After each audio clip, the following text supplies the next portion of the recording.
Hi, welcome back. I'm going to read this story called The Very Greedy Bee.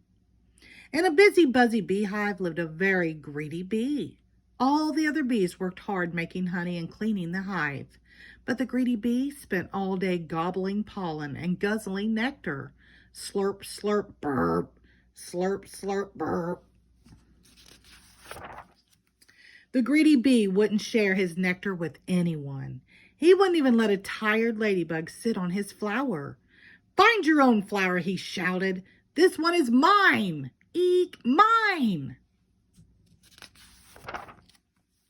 And when one day the greedy bee found a meadow full of the biggest, juiciest flowers he had ever seen, he decided not to tell anyone. "Yummy," he buzzed. "Lots and lots of flowers, and they're all for me. Wow."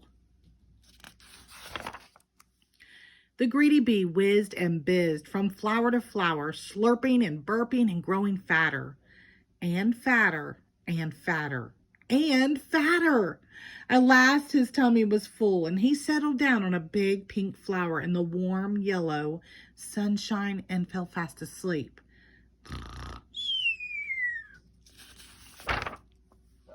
When the greedy bee woke up, it was dark. He tried to fly, but his tummy was so roly and poly that biff, bang, thump, he went down instead of up and crashed, biff, bang, thump, to the ground. "I'm scared," cried the greedy bee, "and I don't know how to get home."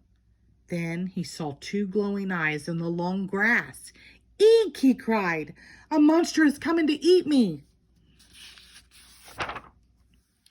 But it wasn't a monster. It was two friendly fireflies, their bottoms glowing in the dark. "What's wrong?" they asked. "I'm too full to fly," wailed the greedy bee, "and I can't walk home in the dark." "Follow us," said the fireflies.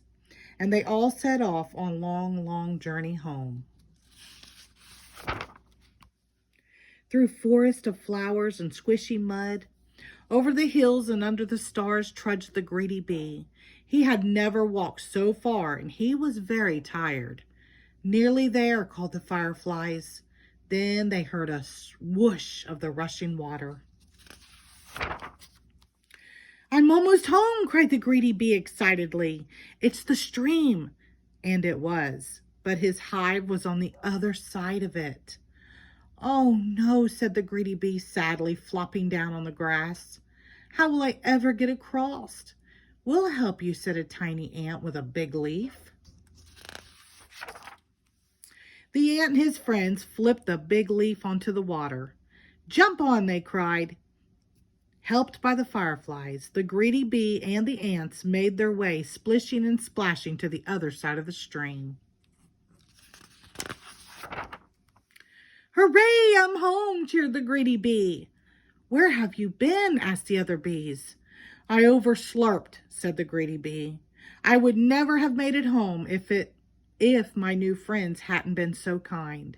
Now I'm going to share my best honey with them. Would you like some too?"